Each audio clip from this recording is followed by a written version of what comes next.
My son looked at me with contempt and said, "You get $100, Dad, for coffee." Everyone laughed. I was wearing a borrowed suit that smelled of mothballs. I had lost so much weight, I barely recognized myself. Robert was smiling, certain he would inherit the $223 million from his deceased mother, certain that I was nothing, certain he had won. Until the lawyer opened the sealed envelope and read the first line. Robert's smile froze, and when he turned to the second page, his face went white as paper. Because Amelia knew. She knew everything. She knew what he had done to me the day he left me to die alone on my kitchen floor. If this story touches your heart, subscribe. Every day I share a story that could be yours, your father's, or someone you love. Tell me in the comments where you are watching from. My name is Elias Albert of Bindle. I am 74 years old, and when I stepped out of the taxi in front of the black glass building in Manhattan, I knew it was going to be the worst day of my life. The navy blue suit I was wearing was borrowed from my brother-in-law, Robert, my sister Regina's husband. It was big on my shoulders and smelled of mothballs. She had ironed it for me that morning while I drank weak coffee in her kitchen. "Elias, look at me," she told me, grabbing my face with her rough hands. "That boy is not going to humiliate you. Do you hear me? You won't let him." I nodded, but we both knew it was a lie. Robert had been humiliating me for years, and I had been enduring it for years. The doorman of the building looked me up and down when I walked in. He didn't say anything, but his face said it all. I didn't belong here. People like me didn't walk through the front door.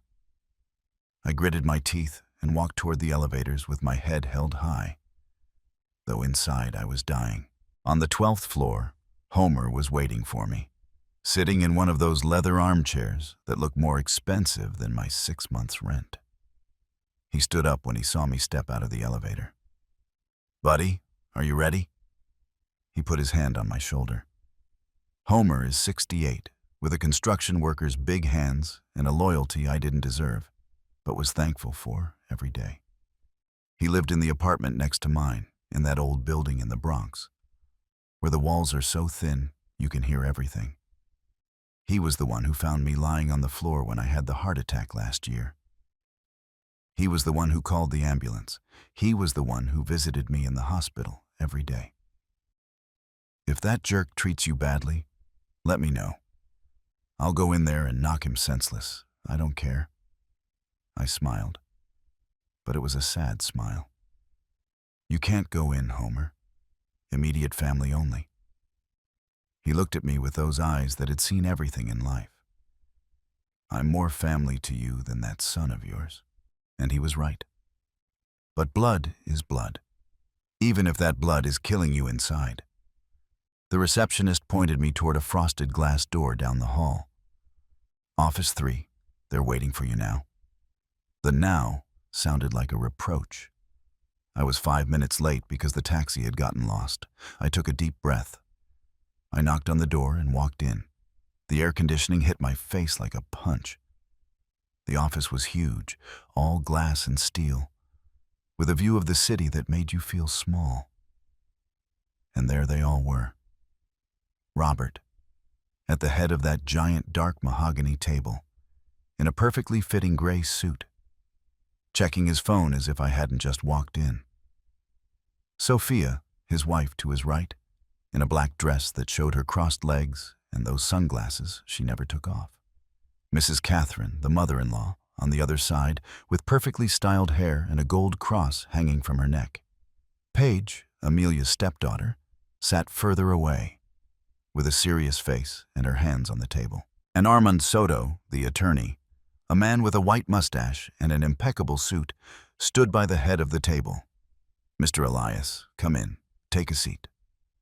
He pointed to a chair, the one furthest away, almost in the corner, as if I were the guest no one wanted but had to tolerate. I walked toward that chair, feeling everyone's eyes on me. Sophia whispered something to Robert. He smiled without looking up from his phone.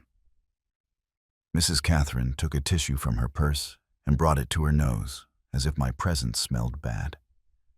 I sat down slowly, carefully, as if the chair might break under my weight. And then Robert looked at me. Finally, he looked at me. But there was nothing in those eyes. Nothing.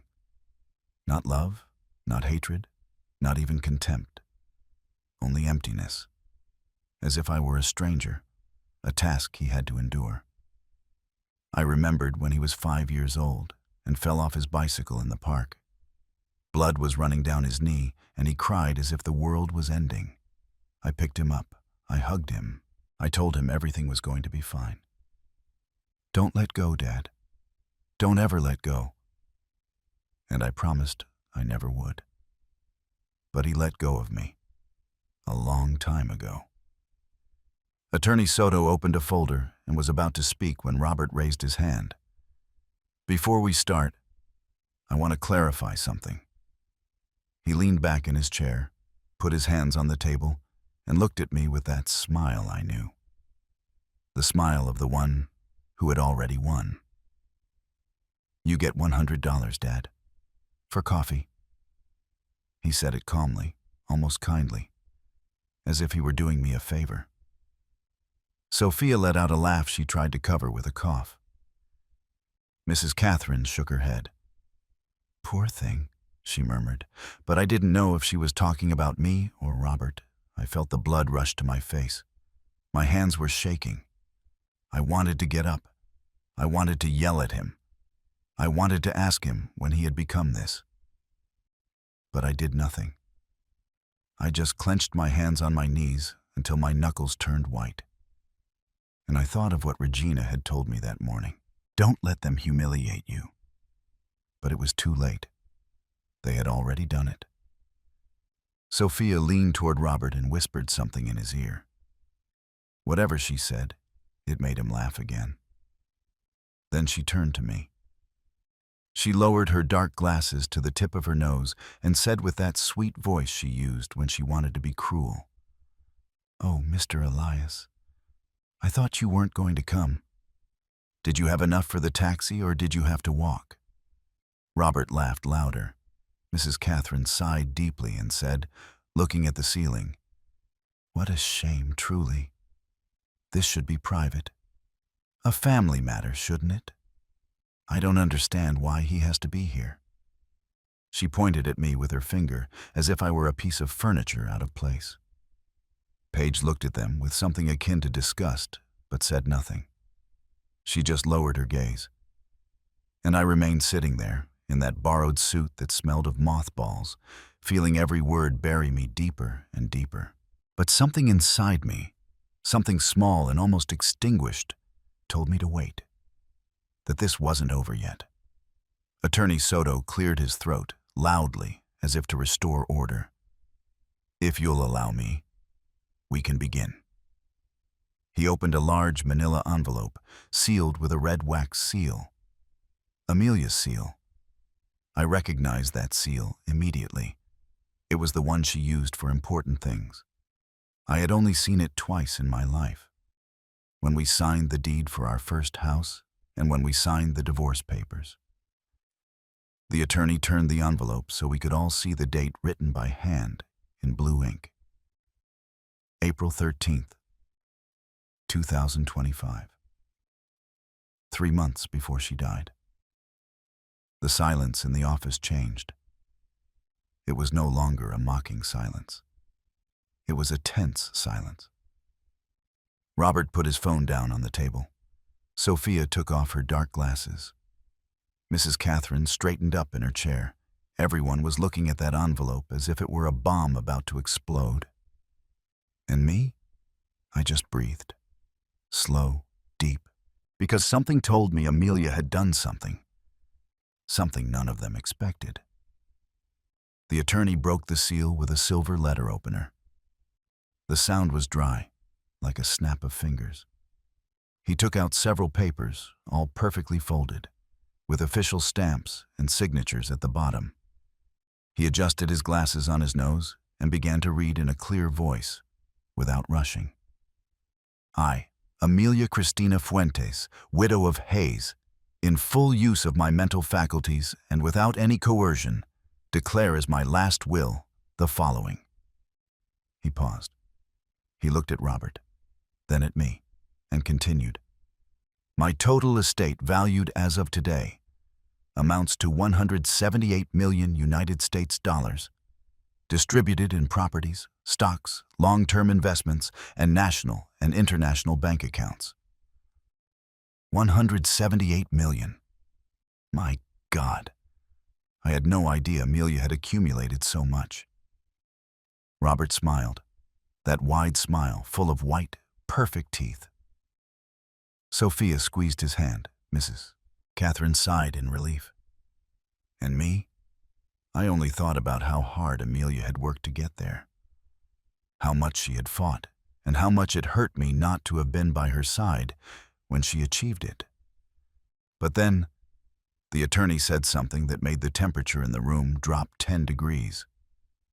However, he looked up from the papers and looked at all of us, one by one, with that lawyer's face that knows something the others don't.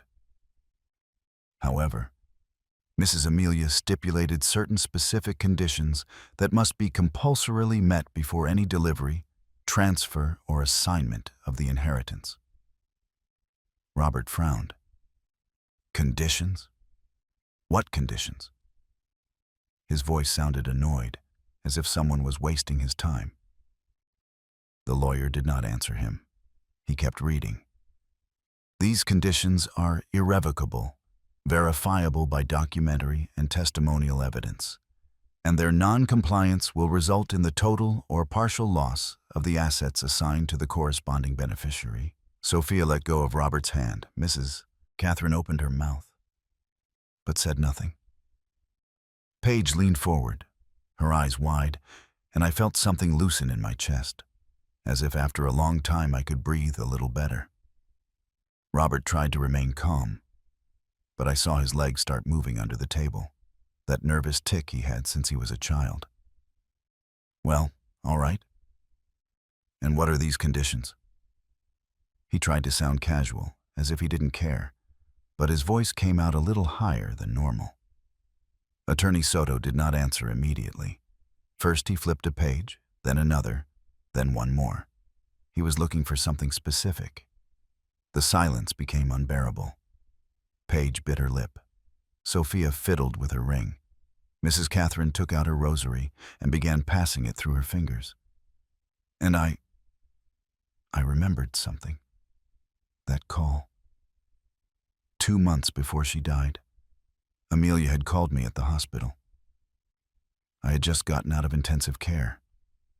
She was crying. Elias, forgive me, I didn't know anything. I swear I didn't know. And I didn't understand what she was talking about. I'm going to fix this, she told me. I'm going to fix everything. And she hung up. I never knew what she meant, until now. The attorney found the page he was looking for. He adjusted his glasses, he cleared his throat again, and he read slowly, measuring each word as if they were bullets. These conditions relate to specific events that occurred between the years 2019 and 2023, directly related to the treatment, behavior, and actions of Mr. Robert Alverde Fuentes toward his father, Mr. Elias Alverde Bindle. And then he turned to look at me. Only at me. And everyone in that office also turned to look at me. Robert went white. Just like that, in a second. As if someone had drained all the blood from his face. Sophia stopped breathing. Mrs. Catherine closed her eyes and crossed herself. Paige covered her mouth with her hand. And I could only think one thing. Amelia knew. Amelia knew everything he did to me. And now, from wherever she was giving me back something I thought I had lost forever. My dignity. Attorney Soto took a deep breath and read the first condition in a voice that left no room for doubt. Mr. Robert Alverde Fuentes may only receive the portion of the inheritance due to him if he proves, through verifiable documentary and testimonial evidence, that he was constantly present during the last days of his mother's life, specifically during her hospital stay at St. Jude's Medical Center between June 15th and June 27th, 2025. The attorney paused. Robert cleared his throat, adjusted himself in the chair, and said with that false certainty I knew so well, "I was there, every day." He lifted his chin. "I took care of her. I was the best son I could be." Sophia nodded quickly, supporting him. "Yes, I went with him. We were both with her until the end." Lies. I knew they were lies. And something told me Attorney Soto knew it too. But he let them talk. He let them dig their own grave. Robert continued, now more animated, as if he believed his own lie. "I arrived in the mornings, brought her flowers, read her the newspaper, talked to her about everything." He turned to Sophia. "My mom knew I was there. Right, honey?" She nodded again. "Of course. We even slept a night at the hospital so she wouldn't be alone." Mrs. Catherine intervened, with that shrill voice. "My son-in-law is a family man. He would never abandon his mother." Paige looked at them with a mixture of disbelief and contempt, but still said nothing. Attorney Soto waited for them to finish. Then, without changing his expression, he opened another folder. He took out a document with the hospital's letterhead. He placed it on the table facing Robert. "This is the official log from St. Jude's Medical Center." His voice was cold as ice. "It records all visits, full names, entry and exit times, and duration of stay." Robert looked at the paper, and I saw his face begin to change, as if something was collapsing inside him. The attorney continued, implacable. "According to this log, certified and signed by the nursing staff, Mr. Robert Albert Fuentes visited his mother only once during the 12 days of hospitalization." A pause. One single time. Sophia stopped smiling. Mrs. Catherine swallowed. Robert opened his mouth, but nothing came out. The visit was on June 19th. Entry time at 3:15 in the afternoon. Exit time at 4 exactly, 45 minutes in total. The attorney looked up and fixed his eyes on Robert. "And according to the sworn statement of Nurse Patricia Miller, that visit was not to keep the patient company. It was to ask her for money." The silence that followed was so heavy that I felt the air solidify. I only looked at Robert, and I saw his hands shaking, his jaw clenching, how he tried to find the words but couldn't. That's not true." Robert finally spoke. His voice sounded strangled. "I went more times. There must be a mistake." He ran his hand through his hair. "Maybe they didn't log me. Maybe I came in another way." The attorney shook his head. "The hospital has only one access point for family members, and registration is mandatory. No exceptions." Robert stood up abruptly. "I was busy. I had meetings. The business doesn't run itself," he yelled. And in that yell, I heard desperation, panic. "I couldn't be there all the time." The lawyer waited for him to quiet down. "Your mother was in intensive care for 4 days, in critical condition. The doctors informed all family members that she might not survive." He paused. "And do you know how many times she asked for you?" Robert did not answer. "She asked 18 times. Nurse Patricia documented it. 18 times your mother asked, 'Has my son arrived yet? Did Robert come?' And no one could give her an answer." I felt something break in my chest. I imagined Amelia in that hospital bed, alone, connected to tubes and machines, waiting for a son who never came. And I remembered me, All the times I waited for Robert. The times I called him and he didn't answer. The birthdays I spent alone, staring at the phone, waiting for even a text message. Has my son arrived yet? How many times had I asked the same thing? To Regina, to Homer, to no one in particular, hoping someone would tell me yes, that Robert was coming back, that it had all been a misunderstanding. But he never came back. And now Amelia had waited for the same thing. And he didn't arrive either. I knew that pain. I knew it so well it ached to the bone. And to think she died feeling it. My God. I closed my eyes. I took a deep breath. Because if I didn't, I would cry. And I didn't want Robert to see me cry. I wasn't going to give him that satisfaction. Paige spoke, finally. Her voice was soft, but so firm that everyone turned to look at her. I was there. She straightened up in the chair. She looked directly at Robert. I was with Mrs. Amelia every day, from 7 o'clock in the morning until 10 o'clock at night. I read to her. I played music for her. I fed her when she could eat. I held her hand when she cried. Her voice cracked a little, but she recovered. And she asked for you all the time. Tell Robert to come. Tell him I need him. And I didn't know what to tell her. She looked at Sophia. One day I called you. I begged you to come. You said you were busy, that you had more important things to do. Sophia lowered her gaze. In the end, Mrs. Amelia stopped asking. And that was 1,000 times worse, because it meant she had finally understood that you weren't coming. Robert tried to say something, but Paige raised her hand. Don't you dare. Don't you dare lie again. And he fell silent. But that silence said more than any scream. Sophia exploded. She jumped out of her chair so fast she almost knocked it over. Enough! All of you are against us. She pointed a trembling finger at Paige.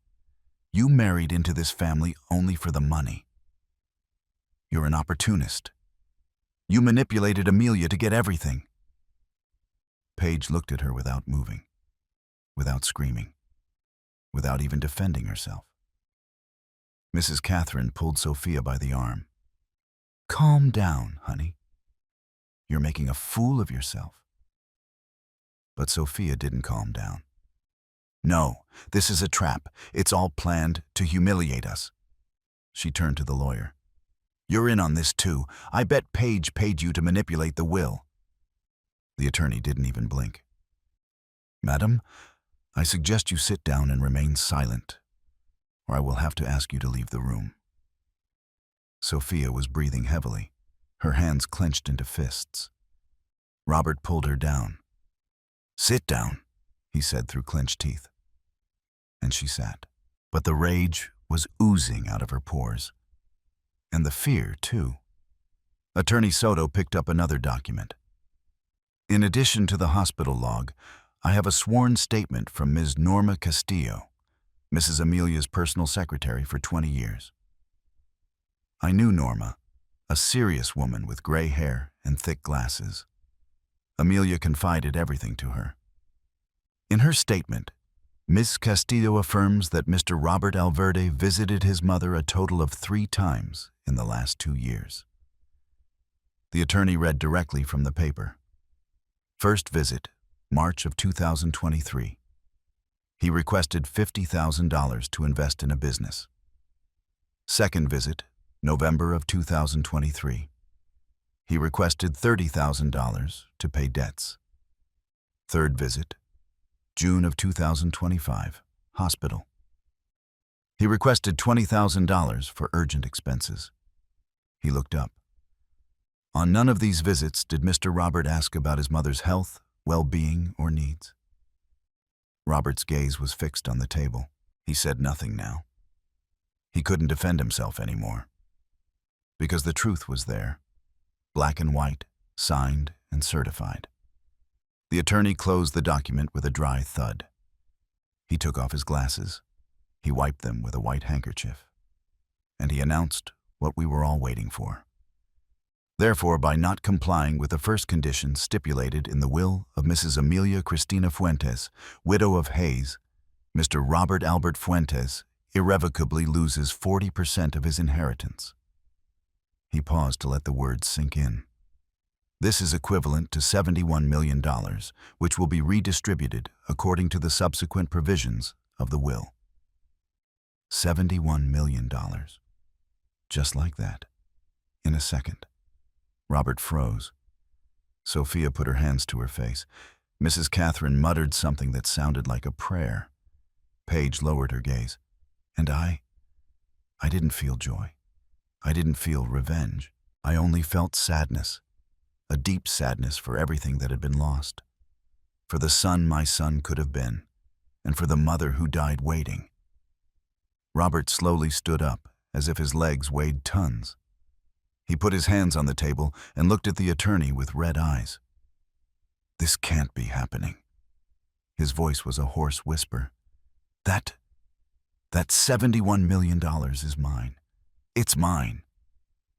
Sophia tried to calm him, but he pushed her away. I'm her son. Everything should be mine, he shouted. And that scream echoed off the glass walls. The lawyer was unmoved. You are her biological son.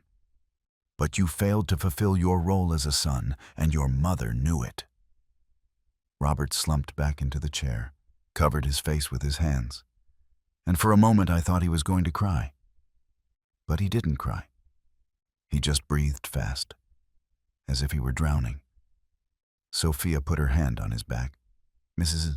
Catherine walked out of the room without a word, her rosary clenched between her fingers, and the silence that remained was so dense you could touch it. I stayed silent. I didn't say a single word. I only watched. The attorney looked at me. Mr. Elias, do you wish to say anything?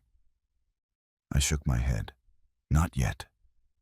My voice came out firmer than I expected. Robert looked up. He looked at me, and in his eyes I saw something I had never seen. Fear. He was no longer the confident man who had walked into that office. He was no longer the one who was mocking me. He was a scared child who had just realized that his actions had consequences. Attorney Soto picked up the papers again. There are more conditions, he said calmly. And the next one, he paused, a long, too long pause. The next one is much more serious. Robert went pale again. Sophia swallowed. Paige leaned forward. And I felt something was about to change, something big, something none of them were prepared to hear. Robert jumped up abruptly. The chair shot backward and hit the wall with a bang that made us all jump. No, he yelled in a voice I didn't recognize. An animal, desperate voice. This is false. This is all a damned farce. He lunged at the table, trying to grab the documents. Attorney Soto pulled them away just in time.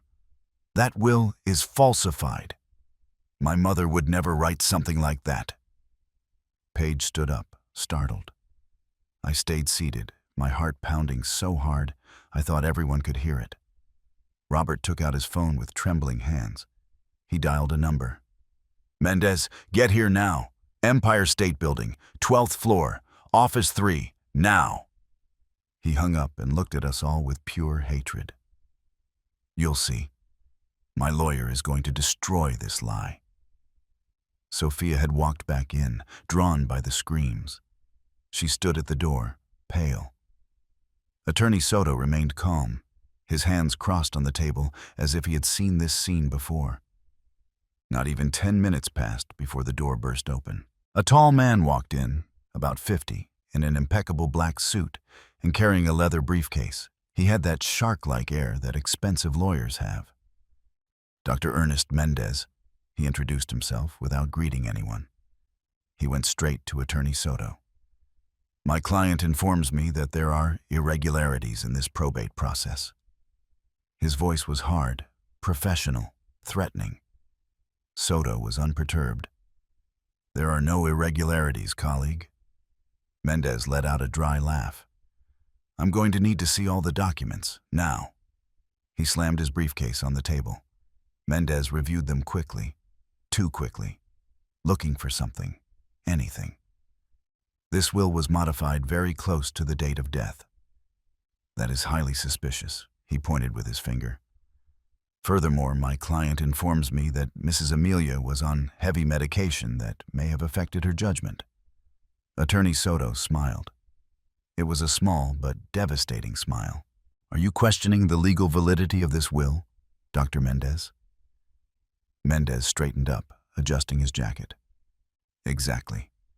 I am formally questioning the authenticity of this document and the mental capacity of the testatrix at the time of signing.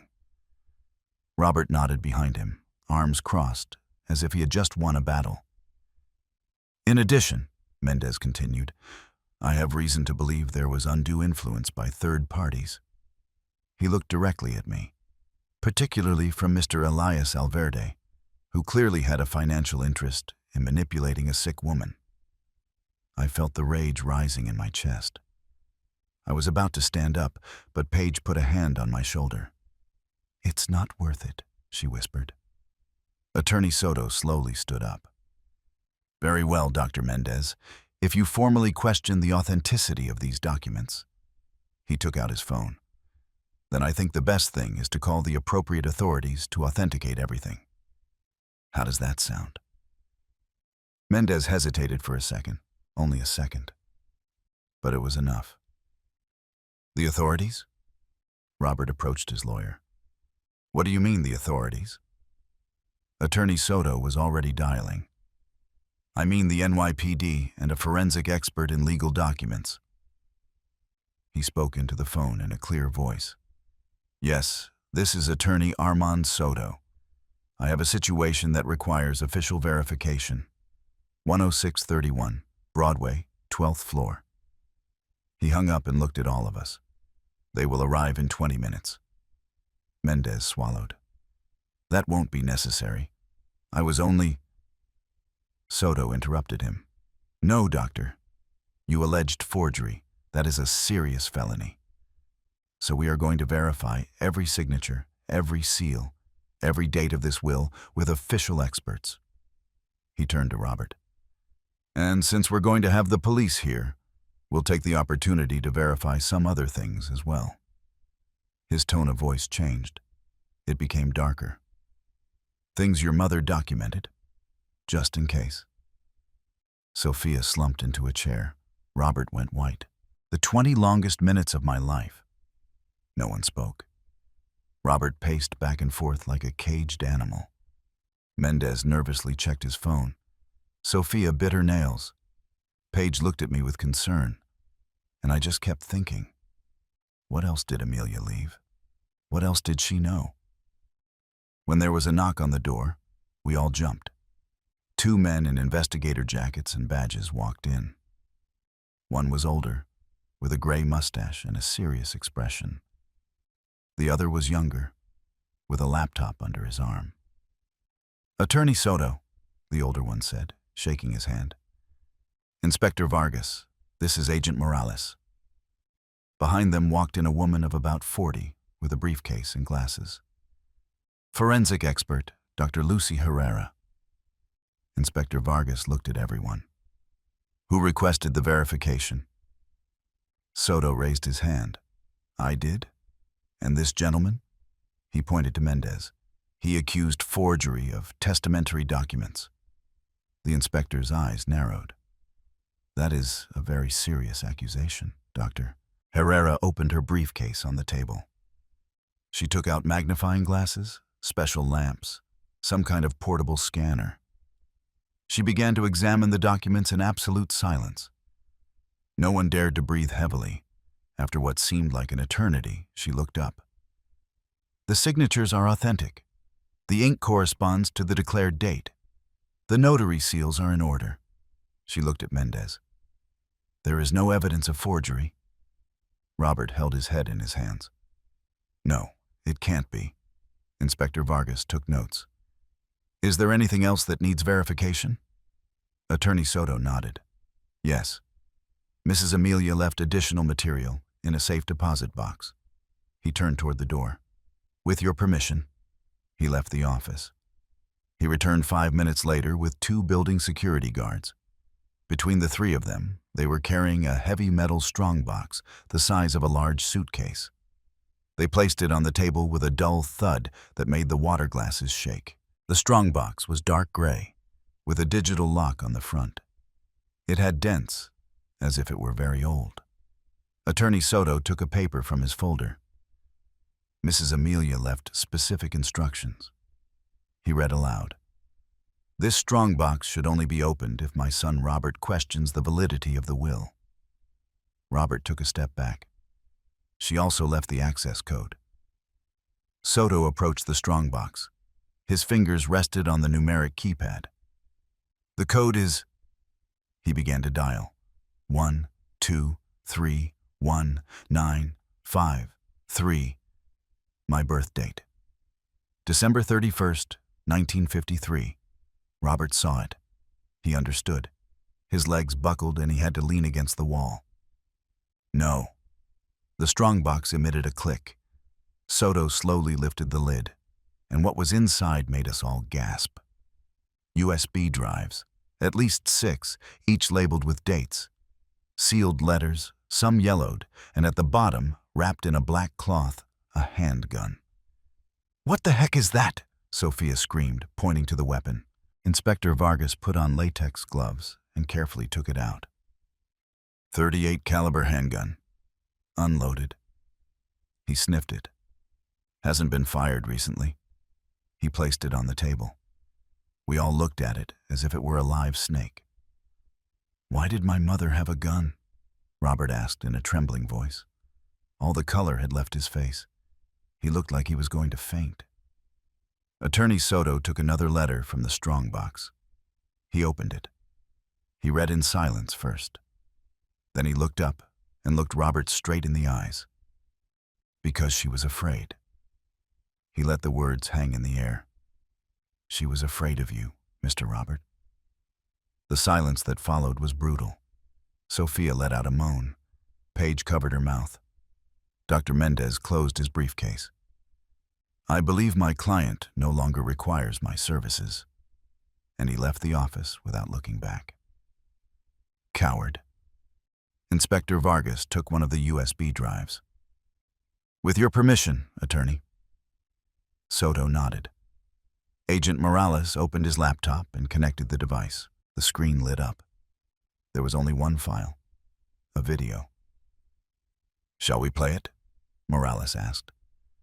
We all moved closer. Robert, too, as if hypnotized. The agent clicked. The screen showed a room. It was Amelia's bedroom. I recognized it by the blue curtains she liked so much. And there she was, sitting on her bed, thin, with a scarf on her head because she had already lost her hair from chemotherapy, but with clear, lucid, firm eyes. She looked directly at the camera, and she spoke. If you are watching this, her voice came out clearly from the laptop's speaker, it's because Robert is fighting the inheritance. She paused. And if he's fighting, it's because he didn't like what he discovered. I need you to know the truth. She leaned forward. My son threatened me, and I have proof. The video continued. Amelia coughed, put her hand to her chest, but kept talking. 3 weeks ago, Robert came to my house. He needed money, as always. Her voice sounded tired, but firm. I told him I couldn't keep giving him any more. That I had spent millions on his gambling debts, on his bad businesses, on maintaining this life he can't sustain. She paused to breathe. And then he changed. I saw something in his eyes I had never seen. Pure rage. The camera captured every detail of her emaciated face. He grabbed my arm, hard. He left bruises. She lifted the sleeve of her robe and showed the purple marks. Paige stifled a cry. And he told me, looking me straight in the eyes, If you don't give me the money, you're going to regret it. You don't know what I'm capable of. Amelia lowered her sleeve. That's when I knew my son was lost, and that I was in danger. Lies! Robert exploded, hitting the table with both hands. The sound echoed throughout the office. She was crazy. She was full of morphine. She didn't know what she was saying. He lunged toward the laptop, but Inspector Vargas stopped him with an arm. Sir, calm down. Robert thrashed, his eyes bloodshot. My mother loved me. She would never say those things. Someone forced her to record that. Sophia tried to approach, but he pushed her away with a swat of his hand.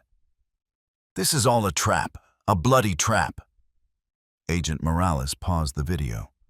Dr. Herrera, the forensic expert, lifted a document from the strongbox. There is an attached psychiatric evaluation, she said in a professional voice. Signed by Dr. Primitivo Ruiz, a certified psychiatrist. Date: the same day the video was recorded. She read aloud. Patient Amelia Fuentes is in full use of her mental faculties. Lucid, oriented in time and place, with no signs of dementia or cognitive impairment. She looked up. Your mother was perfectly conscious when she recorded this. Inspector Vargas took another USB drive from the strongbox. There are more videos. Should we review them? Attorney Soto nodded. All of them. Robert slumped into a chair, his head in his hands. Morales connected the second device. This time the image was different, black and white. Upper angle, like a security camera. It was Amelia's living room. I recognized the furniture. The date in the corner read, May 23rd, 2025, 3:47 p.m. Amelia was sitting on the sofa, reading. The door opened. Robert walked in. He didn't knock. He didn't greet her. He just walked in. Mom, I need to talk to you. His voice sounded tense, even through the poor quality audio. Amelia looked up. Robert, son, what a surprise. She didn't sound surprised. She sounded tired. He sat across from her. I need $50,000. It's urgent. Amelia sighed. We talked about this. I can't keep going. Robert interrupted her on the video. I don't care what you can or can't do.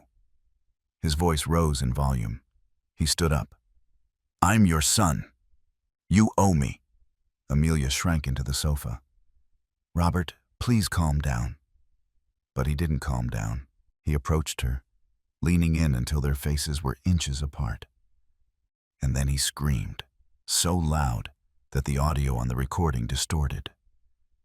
If you don't give me the money, you're going to regret it. I swear you're going to regret it. Amelia started to cry.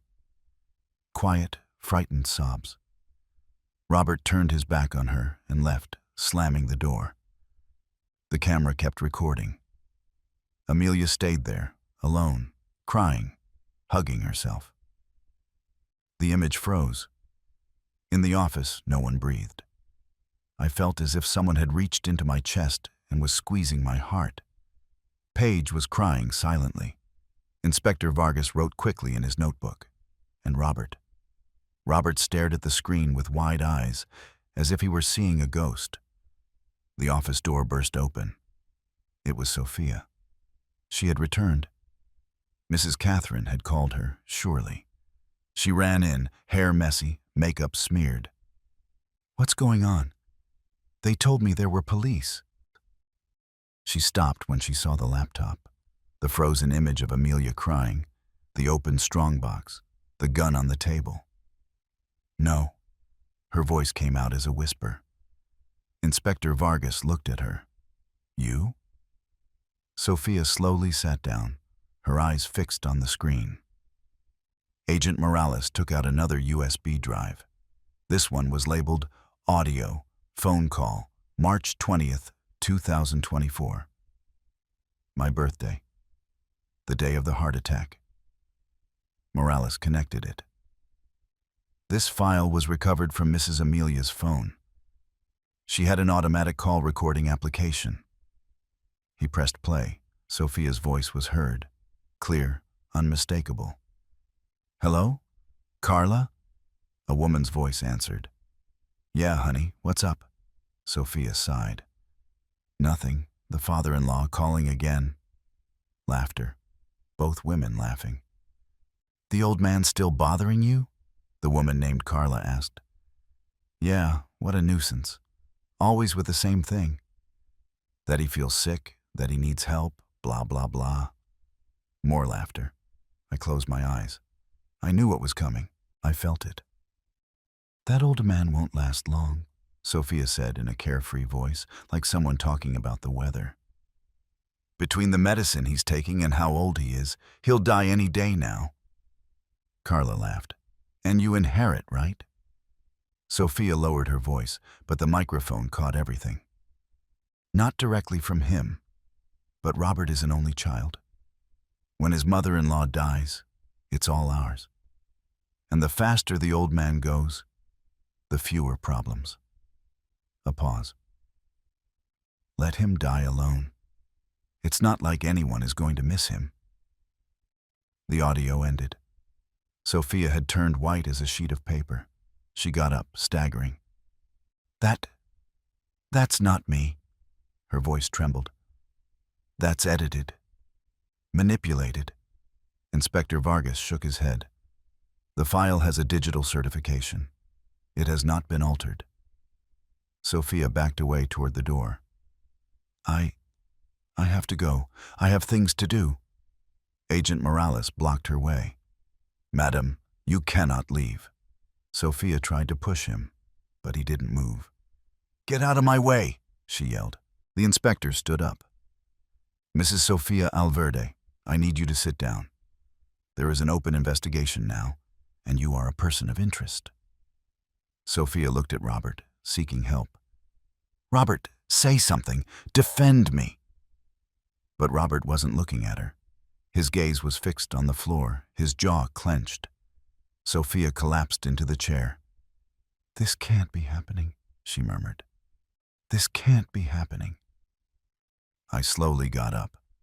My legs were shaking, but I needed to stand. I needed to look Robert in the eyes. I walked toward him. Each step weighed on me as if I had rocks in my shoes. I stopped in front of his chair. "Look at me." My voice came out hoarse. Robert did not look up. "Look at me," I repeated louder. He finally raised his eyes. They were red, moist. "That day, the day of the heart attack," my voice trembled. "I called you 14 times. 14. I felt the tears starting to burn my eyes. I begged you. I begged your wife." And she laughed. I swallowed. "And you? You knew." Robert opened his mouth. "Dad, I didn't let him finish. "How long did you wait? How long did you wait to see if I would die?" He didn't answer, because there was no possible answer. Suddenly, something in him broke. He jumped up and lunged at me. "This is all your fault," he shouted, pushing me. I lost my balance. The 2 building security guards rushed him, holding him by the arms. "Let me go! Let me go!" Inspector Vargas and Agent Morales also intervened. Between the 4 of them, they managed to restrain Robert, who kept struggling, shouting. "If you hadn't existed, my mom would never have divorced David. Everything would be mine. Everything." He spat the words out with hatred. Paige helped me get up. Homer had walked in at some point without me noticing and was by my side. "Are you all right, buddy?" I nodded, though I wasn't all right. Nothing was all right. Attorney Soto remained standing next to the strongbox, observing everything with a grave expression. When Robert finally calmed down, breathing heavily but still, Soto spoke. His voice cut through the chaos like a knife. "There is more." We all turned to look at him. He took another envelope from the strongbox. This one was red. "Much more. And it has to do He paused a long time, measuring his words. With Mrs. Amelia's death. Inspector Vargas looked at Attorney Soto with narrowed eyes. What do you mean by Mrs. Amelia's death? Soto didn't answer yet. Instead, he looked toward the door. There is someone else who needs to be here. As if it were a signal, there was a knock on the door. Agent Morales opened it. And there was Homer, my neighbor, my friend, my savior. But he wasn't alone. He was accompanied by another police officer, a uniformed officer. Inspector, the officer said. Mr. Homer Salinas. We brought him as a witness, as the attorney requested. Homer walked in slowly, with his heavy gait as an old construction worker. He was carrying a shoebox under his arm. A common box, the kind you keep old photos in. He looked at me. Forgive me, buddy. I didn't want you to find out like this. But I had to tell the truth. I didn't understand what he was talking about, not yet. The inspector pointed him to a chair. Sit down, Mr. Salinas. Homer obeyed, placing the box on the table carefully, as if it contained something sacred or something dangerous. I live in the apartment next to Mr. Elias's, Homer began in a deep voice. Unit 202. We've been neighbors for 3 years. He cleared his throat. That building is old. The walls are thin. You can hear everything. Fights, televisions, everything. He opened the box. Inside was an old digital recorder, the kind journalists used years ago, and several cassettes. About 5 years ago, there were robberies in the building. I was robbed twice. So I put this in the hallway. He took out the recorder. Voice activated. It recorded when it detected loud sounds for security. He looked at Robert. I never thought it would record something like this. The inspector leaned forward. What did it record, Mr. Salinas? Homer took out one of the cassettes. It had a date written on it with a marker. March 13th, 2024. A week before my heart attack. This. He gave the cassette to Agent Morales. You need to listen to it. Morales connected the old recorder to his laptop using an adapter. The audio quality was poor, with static, but it was understandable. Footsteps were heard. Then voices. Are you sure about this? It was Sophia's voice. Yes, Robert answered. I can't take it anymore. We need that money now. Sophia sighed. But your mom won't give you any more. She already made that clear. Silence. Footsteps. Then Robert spoke again, and what he said made my blood run cold. If the old man dies of a heart attack, no one will suspect anything. He's already sick. He's old. It would be natural. Sophia laughed. A nervous laugh. Are you serious? Robert didn't answer directly. With him out of the way, my mom will feel guilty. She'll want to compensate me. She'll give me what I need. Another pause. And what if he survives? Sophia asked. Robert's answer was cold as ice. Then we make sure he doesn't get help. I stood up so fast the chair fell backward. The sound of the metal hitting the floor echoed throughout the office. You, my voice came out as a growl. You planned it. I walked toward Robert. The guard still held him, but I saw nothing but his face. That face that had been my baby's, my boy's, my son's. You planned to kill me. It wasn't a question. It was a statement. Robert shook his head, frantic. No, I didn't. We were just talking nonsense. We were drunk. But Inspector Vargas was already taking notes. Mr. Alverde, do you confirm that is your voice on the recording? Robert did not answer. He just cried. And 7 days after this conversation, the inspector continued, looking at the documents in his folder, Mr. Elias Alverde suffered an acute myocardial infarction. He looked at me. Is that correct? I nodded. I couldn't speak. My throat had closed up.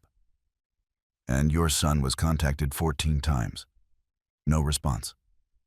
I nodded again. The inspector turned to Robert. Mr. Robert Alverde, I need you to answer carefully. Did you receive your father's calls on March 20th? Robert was trembling. I was busy. Did you receive them? The inspector's voice was hard as rock. Yes, Robert whispered. But I thought... You thought what? Robert closed his eyes. I thought he was exaggerating, that he wanted attention. The inspector wrote something.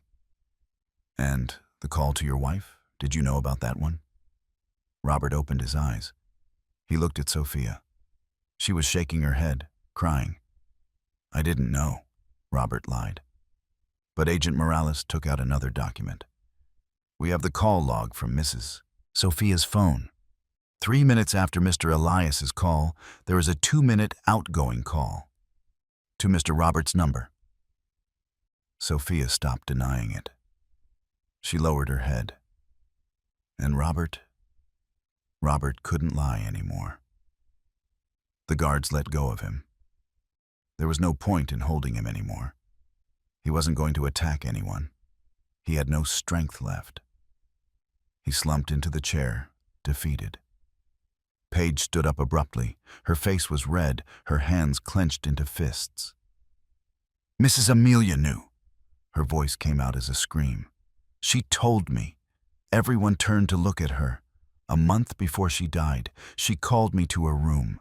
She was crying. She told me, Paige, I'm scared. I'm scared of my own son. Her voice cracked, but she kept talking. I asked her why. And she told me that Robert had asked her about her will. Not what was in it, but when she was going to die. The silence was absolute. He asked her, How much time do you have left, Mom? Months? Weeks? Paige looked at Robert with pure contempt, and when she told him the doctors gave her 6 months, he smiled. She told me my son smiled when he knew I was dying. Robert shook his head. No, I didn't. But Paige wasn't finished. And then he asked her if the will was ready, if she had signed everything, as if he was in a hurry, as if he couldn't wait for her to die. The door opened again. It was Norma, Amelia's secretary. She was wearing a black suit and thick glasses. The officer outside accompanied her in. Ms. Norma Castillo, he announced. Inspector Vargas stood up. Come in, Ms. Castillo. We were expecting you. Norma walked in with sure steps. She looked at me and gave me a small, almost imperceptible nod. Then she looked at Robert, and in that look there was something frightening. Knowledge, proofs, truth. I was Mrs. Amelia's secretary for 20 years, she said in a clear voice. I managed her agenda, her calls, her medical appointments. She took a notebook from her purse. On May 15th of this year, Mr. Robert came to the house unannounced. Mrs. Amelia was on a telephone consultation with her oncologist, Dr. James Ruiz. She opened the notebook. I was in the office next to the bedroom. The door was ajar. I heard everything. Norma read from her notebook, although I think she didn't need to read it. She probably had it memorized. Robert knocked on the bedroom door. He walked in without waiting for an answer. Mrs. Amelia signaled to him that she was on a call, but he didn't care. He sat on the bed and waited. She turned to Paige. When Mrs. Amelia hung up, Robert asked her, What did the doctor say? She answered that the cancer was advancing, that the treatment was not working. Norma looked up. And then Robert asked something that chilled my blood. She looked straight at Robert. He asked, And if you stop the treatment, will you die faster? Paige gasped. I felt as if I had been punched. Norma continued. Mrs. Amelia was paralyzed. She told him, "Robert, what kind of question is that?" And he replied, "No, Mom. I just thought that maybe the treatment makes you suffer more. That maybe it would be better to let you go in peace." Norma closed the notebook. But his tone was not one of concern. It was one of hope, as if he wanted her to say yes. Inspector Vargas stood up. "Mr. Robert Alverde." His voice was formal, official. "I need you to come with me to the precinct to give a formal statement." Robert looked up, his eyes wide. A statement? About what? The inspector looked at him without emotion. "Suspicion of attempted murder against your father. Possible involvement in the acceleration of your mother's death. And conspiracy to commit fraud."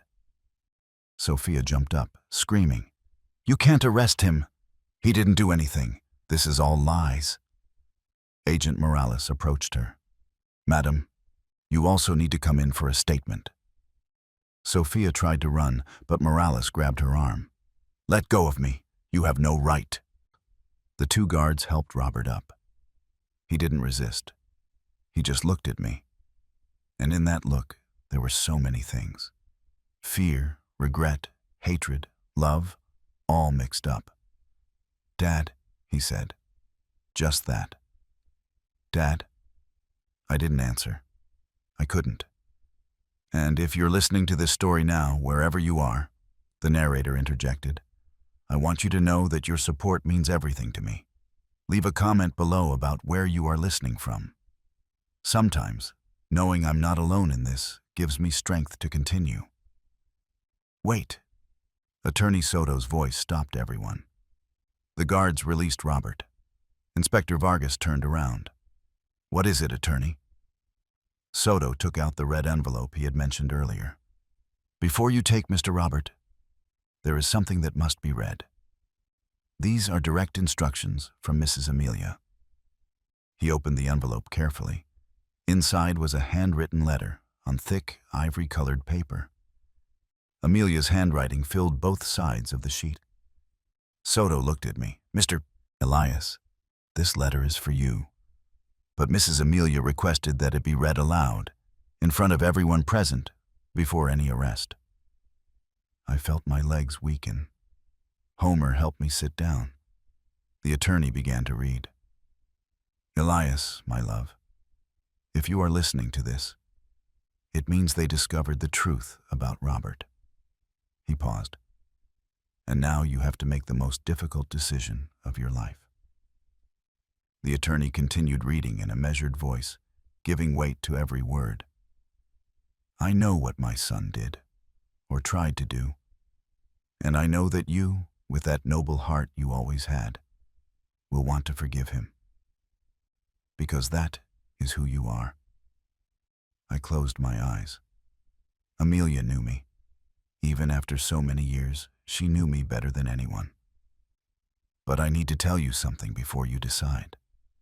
Soto turned to the back of the sheet. "Robert did not act alone, and it is not the first time." The silence in the office became heavy, dense. "David, my second husband, died 2 years ago. They told me it was a heart attack. Natural, they said. He was 72 years old. He was diabetic. He smoked." The attorney's voice trembled slightly. "But I found something. Weeks before he died, David had changed his will." Paige let out a gasp. "What?" Robert raised his head abruptly. No. The attorney kept reading, implacable. "David left instructions that if anything happened to him, a portion of his fortune, $45 million, should go to you, Elias." I couldn't believe what I was hearing. "What? Why?" My voice came out as a croak. The attorney raised a hand, asking me to wait. "David knew you, Elias. I talked to him so much about you that he felt he knew you. I told him how you worked 3 jobs so Robert could go to school, how you sold everything you had to pay for his college, How you were left with nothing when we divorced, because I kept everything. The letter continued. David was a good man, better than me, no doubt. And he told me that man deserves something for everything he gave. So he modified his will 3 weeks before he died. He did it in secret. I didn't find out until later. Soto paused to drink water. We all waited. But here's the strange thing, Elias. 2 days after signing that new will, David started to feel unwell. Dizziness, nausea, confusion. The doctors thought it was his diabetes. But it got worse quickly. Too quickly. A week later, he was dead. The attorney's voice was barely a whisper now. And when I went through his things, I found this. Soto took another document from the red envelope. A letter David left for her, unopened. It said, "Only open it if you suspect something." Paige was sobbing. I couldn't move. David's letter said, "Amelia, if you are reading this, it is because I died sooner than expected. I want you to know something. Your son asked me about my will. He found it strange that I was going to leave money to a stranger. I told him Elias was not a stranger to me, that he was more worthy than most people I know." The attorney looked up. "And here's the important part." He read again. "Robert got angry. He told me that money should be his, that he was your son, not Elias. Then he asked me how much time I had left to live, and if my diabetes could be accelerated."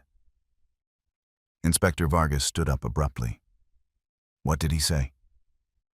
The attorney read the last lines of David's letter. "Amelia, I don't want to alarm you, but your son scares me. If something happens to me, please investigate. Ask what Robert was doing the weeks before my death. Check his movements. And above all, protect Elias. Because if Robert was capable of thinking about harming me, I don't know what else he might be capable of." The silence that followed was absolute. Robert was white as paper. Sophia cried with her hands on her face. Inspector Vargas took out his phone. "I'm going to need Mr. David Hayes' medical records, now." He looked at Robert. "And a search warrant for your house and bank accounts." He turned to Agent Morales. "This is no longer just attempted murder. It's a homicide investigation." Robert fell to his knees. "No, not me. Never." But no one believed him. Not even he believed himself anymore. Attorney Soto put the letters away and took out another document. This one was official, with seals and signatures. "This is the will of Mr. David Hayes, certified, authenticated, irrevocable." He read the relevant part. He left $45 million in a trust for Mr. Elias Albert of Bindle. He looked at me. "Added to Mrs. Amelia's $178 million, that makes $223 million for you." $223 million. I couldn't process it. I, who had lived in a 2-room apartment in the Bronx. I, who had worked as a waiter in my 70s. I, who had to borrow my brother-in-law's suit to come to this meeting. Homer squeezed my shoulder. "Buddy." He couldn't say more. Paige was crying and smiling at the same time. "Mr. Elias, Mrs. Yes, Amelia loved you. She always loved you." "And Robert?" Robert looked at me from the floor with an expression of absolute horror, because he had just understood. Not only had he lost everything, I had gained everything. Robert crawled toward me. He literally crawled on his knees with his hands outstretched. "Dad, Dad, please." His voice was a lament. "Help me, please. Help me." He reached my feet. He grabbed my pants. "Don't let them take me, please." I didn't want to. I couldn't even finish the sentences. He just cried.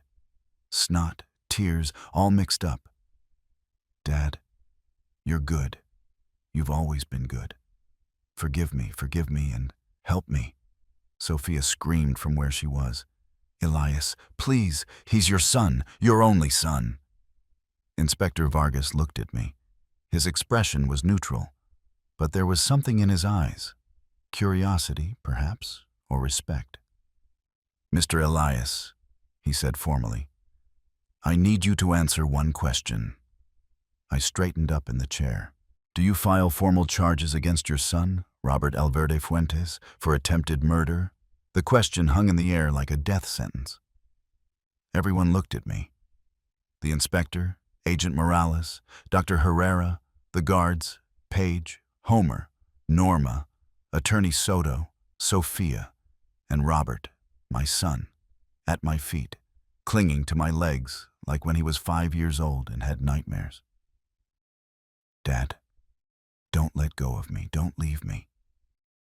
That's what he was telling me, and I never let go of him. Not when Amelia left me. Not when he stopped talking to me.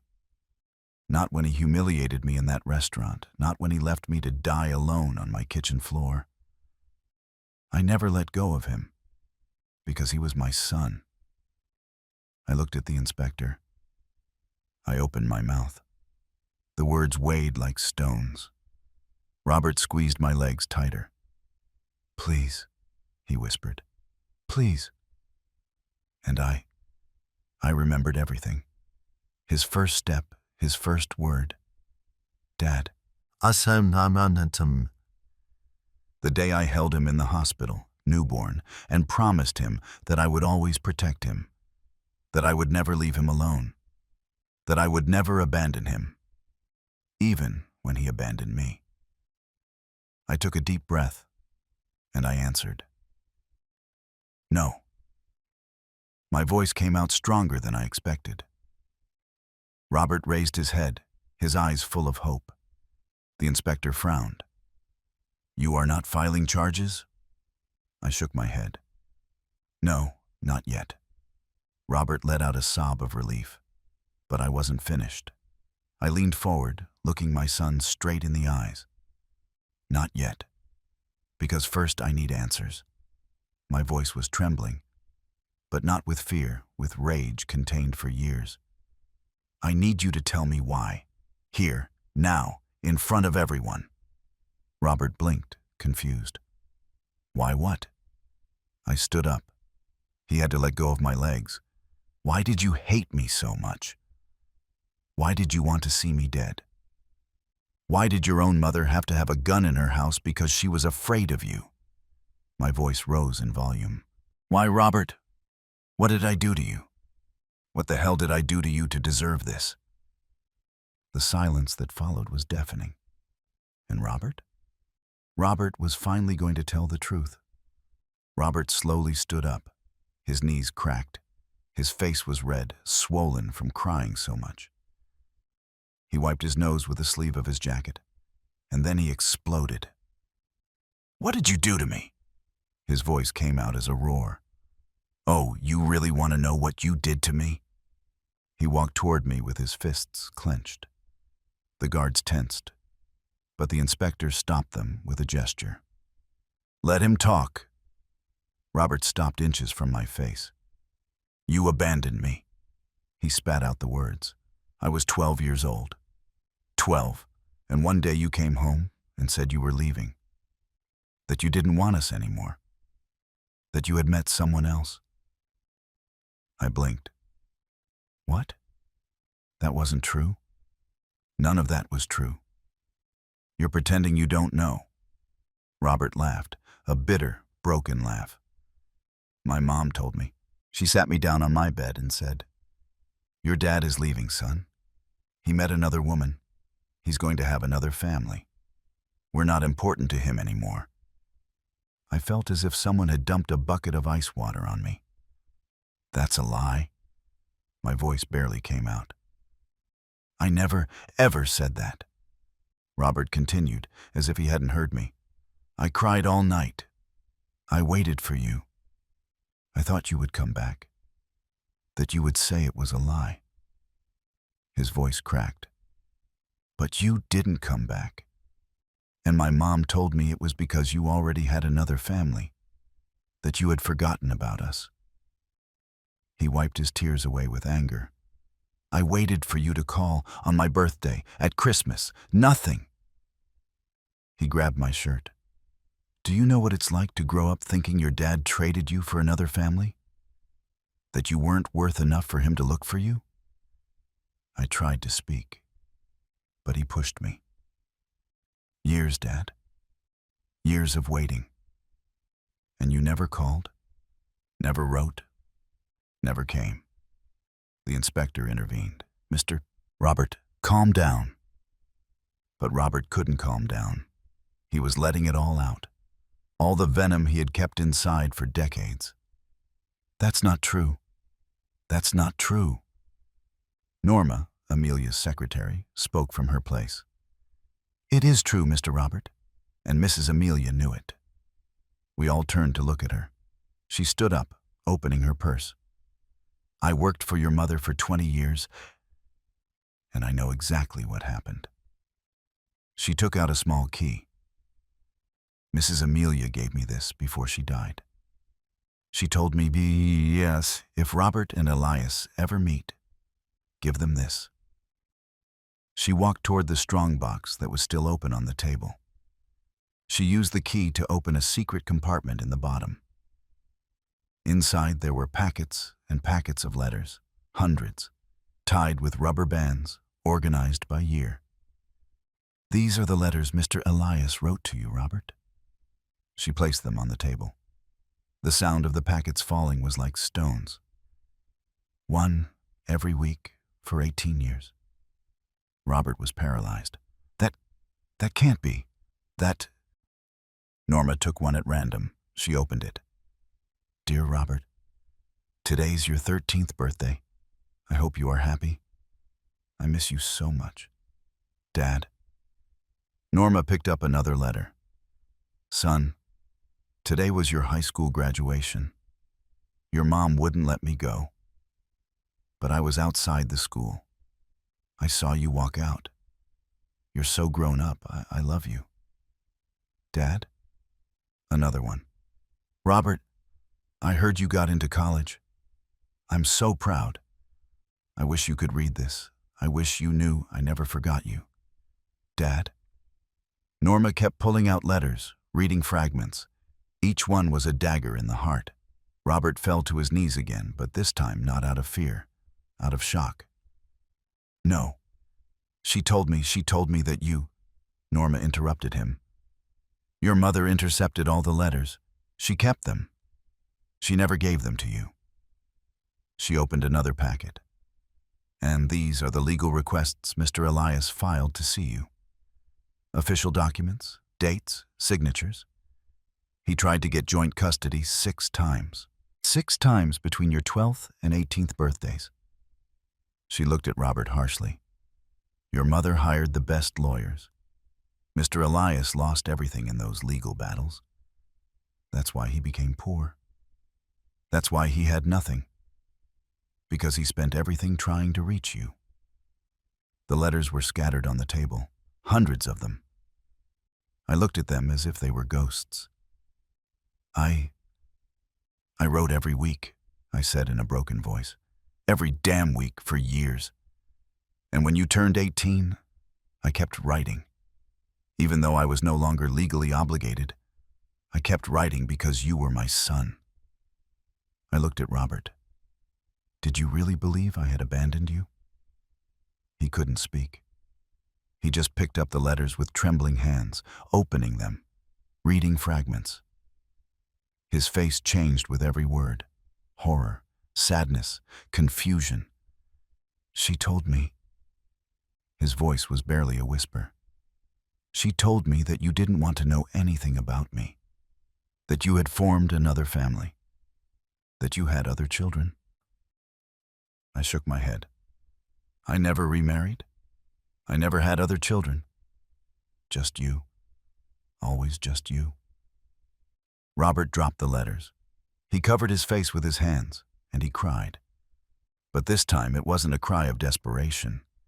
It was a cry of something deeper, of loss, of stolen years, of an entire life built on lies. Homer, who had been quiet all this time, spoke. I can confirm some of that. We all looked at him. He walked toward the table with his slow gait. Mr. Elias came to live in the building 3 years ago. And from the first day, he only talked about one thing: his son.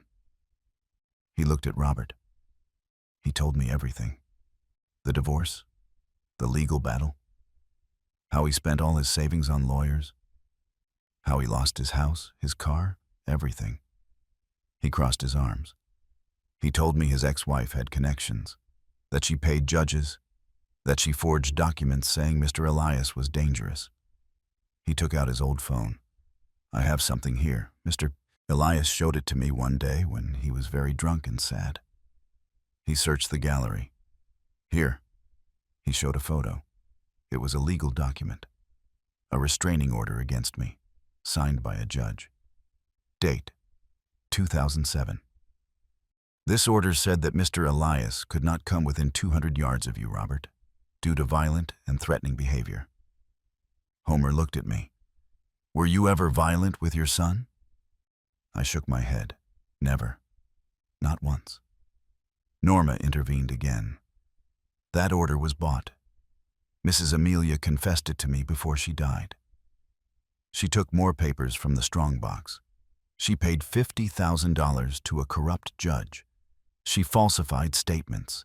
She paid false witnesses. She showed the documents, all to ensure that Mr. Elias could never get close to you. She looked at Robert with something akin to pity. Your mother loved you, but she loved you in a sick, possessive way. She didn't want to share you with anyone, not even with your own father. Robert took the documents. He read them in silence. I saw his face crumbling with every line. She did all this and made me believe. He couldn't finish the sentence. Attorney Soto spoke. Your mother regretted it. That's why she changed the will. That's why she kept all this documented. That's why she wanted you to know the truth. Robert let the papers fall. Then everything I believed, it was all a lie. He looked up at me. You did love me. It wasn't a question. It was a painful realization. I always loved you. My voice came out broken. Even when you hated me, even when you humiliated me, even when you left me to die on my kitchen floor. Tears ran down my face and I didn't care. Because you are my son, and you don't stop loving a son, even if that son hates you, even if that son destroys you, even if that son... I couldn't continue. I sat down. My legs no longer supported me. Robert approached slowly. He knelt in front of me, but this time not to beg, but to be at my height. I hated you so much, he whispered. So much. For so many years. His voice cracked. And it turns out that the wrong man was the one I hated. He closed his eyes. My mom, she lied to me. She destroyed you. And she made me destroy you too. He opened his eyes. They were red, but there was something different in them. Clarity. Dad, I'm sorry. I'm so sorry. And for the first time in that horrible meeting, I saw my son, the boy he had been, not the monster he had become. Attorney Soto took a final envelope from the strongbox. This one was purple. There is something else, he said softly. Something Mrs. Amelia confessed on video, about why she did all this. He connected another USB drive. The screen showed Amelia again. But this recording was different. She was in a wheelchair with oxygen. Her last days. Elias, Robert, she began in a weak voice. If you are watching this together, it means the truth finally came out. She coughed. I need to confess something. Something that has haunted me for 25 years. She paused a long time. I destroyed Elias because I was afraid. Another silence. Afraid that if Robert spent time with you, he would realize that I was the bad guy. That I was the one who destroyed our family. That I chose money over love. Tears ran down her cheeks. So I did the worst thing a mother can do. I turned my son into a weapon against his father. And now I see the result. She looked directly at the camera. Robert, forgive me. Elias, forgive me. I ruined both of you. Attorney Soto paused the video for a moment. There is one last recording. Mrs. Amelia made it a week before she passed away. She was very weak, but she insisted. He connected another USB drive. This time Amelia was in the hospital bed, with tubes in her arms, oxygen in her nose. She looked so fragile she barely looked like herself. But her eyes were clear, determined. Robert, she began in a raspy voice, if you are watching this, I am sorry. She coughed. A nurse appeared in the frame, gave her water, and left. I'm sorry for everything, for every lie, for every stolen year, for turning you into what you are. She paused to breathe. I lied to you about your father, ever since you were 12. I told you he abandoned us, that he traded us for another family, and none of that was true. Tears ran down her cheeks. Elias never abandoned us. I kicked him out. For money. Because David was rich and your father wasn't. Her voice cracked.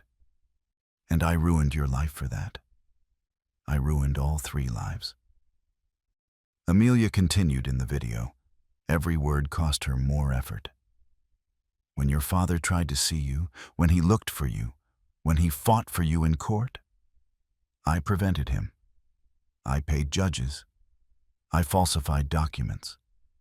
I took all his money in those legal battles until I left him on the street. She wiped her tears with a trembling hand. And do you know why? Because I was afraid. Afraid that if you spent time with him, you would realize who the real bad guy in the story was. She paused for a long time, breathing with difficulty. Your father is a good man, Robert. The best I ever knew. And I destroyed him. I destroyed both of you. You with lies. Him with poverty and loneliness. She looked directly at the camera with intensity. But there is something else. Something I discovered very recently. Something that made me realize I wasn't the only one who destroyed you. Her expression changed. From sadness to something darker. Fear. It wasn't just me. It was her. Sophia. Amelia pronounced the name as if it were poison. Your wife is not who she says she is. Robert, who was sitting on the floor, raised his head abruptly. Sophia, who was still being held by Agent Morales, went white. I hired a private investigator 6 months ago. When I started to suspect, and what he found... Amelia coughed violently. The image trembled. When she recovered, she continued. Sophia Mendoza is not a real name. She is Sofia Varela Cortez, and she has a history that terrified me. The video now showed scanned documents overlaid as Amelia spoke. She met you at the Gambling Addicts group, but she wasn't there to recover. She was hunting. The documents showed photos of Sophia with different men. She investigated your life before approaching you. She knew who your mother was, how much money she had. She calculated everything. Robert stared at the screen with absolute horror. She doesn't love you, son. She never loved you. She only loved what you could give her. Inspector Vargas took out his tablet. This matches an investigation we have open. He searched for something and showed the screen. It was a police file with Sofia's photo. Sofia Varela Cortez, 32 years old, born in Raleigh, North Carolina. He read aloud. Married 4 times, not 3, 4. First husband, Robert Estrada, 65 years old. Died of an apparent heart attack 6 months after marrying. He left her a house. He turned the page. Second husband, William Saenz, 70 years old. Died from a fall down the stairs. Left her $200,000. Another page. Third husband, George Maldonado, 58 years old. Medication poisoning. Investigation closed due to lack of evidence, but the victim's brother keeps insisting on reopening it. The inspector looked up.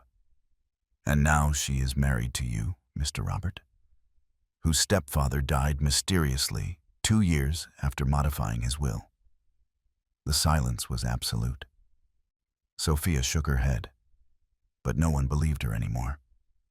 "That's a lie," Sofia screamed, writhing in Agent Morales' grip. "It's all lies. I loved Robert and William and George." The inspector ignored her. He continued reading from the file. There is currently an investigation open in Raleigh. George Maldonado's brother presented new evidence, blood tests that show abnormal levels of digitalis in the system. He looked at Sofia. Digitalis, the same medication Mr. David took for his heart. In excessive doses, it causes cardiac arrest. Sofia tried to run toward the door, but Morales held her tightly. "Let go of me. You don't have any proof." Page stood up. "I have proof." Everyone turned to her. She took out her phone. "Mrs. Amelia asked me to document everything strange I saw. And I saw something." She searched her gallery. 2 weeks before Mr. David died, I saw Sofia in the house, at the medicine cabinet, taking photos of Mr. David's medications. She showed the photos, date and times certified. Sofia in the bathroom, with pill bottles in her hands. Sofia lunged at Page. You always hated me. You wanted the money too. You manipulated the old woman to get everything." She tried to hit her, but Agent Morales pulled her back. Page did not back down. She stood there, firm, looking at Sofia with devastating calm. "I loved Mrs. Amelia." Her voice was soft, but sharp as glass. "I took care of her when no one else did. I fed her when she could no longer hold the spoon. I cleaned her when she wet herself from the medication. I stayed up all night holding her hand when she was afraid of dying." Tears ran down her face, but her voice didn't tremble. "I loved her like a mother. Like you can never love anyone because you don't know how to love. You only know how to use." Sofia spat at her, but Page didn't even move. "Enjoy prison," Page said. "It's all you have left." Homer cleared his throat. "I have something to say, too." We all looked at him. He stood up, walked toward the inspector. "The day of Mr. Elias's heart attack, after the ambulance left, I stayed in the hallway, watching, scared." He took out his old phone again, and I saw something strange. Around 5 o'clock in the afternoon, when Mr. Elias was already at the hospital, someone arrived at the building. He showed a blurry photo, taken from his door's peephole. It was her. The photo showed Sofia in the hallway, in front of Elias's apartment door. She knocked on the door, waited, as if she was checking something. He scrolled to the next photo. Then she put her ear to the door, listening if anyone was inside. Homer looked at Sofia with disgust. When she didn't hear anything, she smiled. I saw it. She smiled as if she had just won something. Last photo. But then she heard the ambulance siren, which was coming back for something they had forgotten. And she ran. She ran out of the building. The inspector took the phone. "I will need these photos as evidence." Sofia Varela Cortez, Inspector Vargas said in an official voice. You are under arrest as a suspect in homicide, in the degree of attempted murder against Mr. Elias Alverde, and as a person of interest in the deaths of Robert Estrada, William Science, George Maldonado, and David Hayes. Agent Morales took out the handcuffs. Sophia fought. She screamed. She kicked. No, Robert, defend me. Tell them they're crazy. But Robert didn't move. He only looked at her as if seeing her for the first time. Did you know? His voice came out broken. Did you know they had died like that? Sophia stopped fighting. She looked at him with pure hatred. Of course I knew. I planned it all. She laughed, a hysterical, chilling laugh. And you know what? I was going to do the same thing to you as soon as your mom died and you inherited everything. 6 months, maximum, and then a tragic accident. She spat the words out. But your damn mother ruined everything for me. This is your fault, Robert. All of this is your fault for being so stupid. Agent Morales dragged her out. Her screams could be heard down the hallway. I'll make you all pay. I'll make you all pay. The door closed. The silence that remained was so heavy it hurt. Robert was sitting on the floor, his back against the wall, staring into space. Paige cried silently. Norma had sat down with her head in her hands. Homer put his hand on my shoulder. Buddy? He couldn't say more. I couldn't process anything. My son had been married to a murderer, a woman who had used him, who had planned to kill him, who had almost killed me. The inspector closed his notebook. Mr. Robert, I will need you to come in for a statement. But, he looked at Attorney Soto. First, finish up here. Finish what you started. Robert looked up at me. His eyes were empty, broken. Dad, I didn't know any of this. His voice was barely a whisper. You have to believe me, I didn't know. I looked at him, at this man who had been my baby, my boy, my son, and I didn't know what to say. Because there was so much pain, so much betrayal, so many lies. I don't know what to believe anymore, I said finally. And that truth shattered both of us. Attorney Soto waited for us all to calm down. Then he took the last envelope from the strongbox. This one was white, larger than the others, with 2 names written in gold letters, Elias and Robert. This is the last letter, Soto said softly. Mrs. Amelia asked me to read it only after everything else, after all the truth came out. He opened the envelope carefully. Inside were several sheets of thick paper filled with Amelia's perfect handwriting. The attorney cleared his throat and began to read. My 2 men, if you are listening to this together, it means you finally know the truth. The truth about everything. He paused. And it means I have to face my responsibility. I ruined both of you. The words hung in the air like smoke. Elias, I took your son from you. Your only son. I took away years, moments, birthdays, graduations, hugs, conversations. I took away your opportunity to be a father. And I left you in poverty while I lived in abundance. I wiped my tears, but they kept coming. Robert, I took your father from you. And not only that, I filled you with hatred. I poisoned you against the only man who loved you unconditionally. The attorney continued reading. It was all because of pride, because of fear, because of stupidity.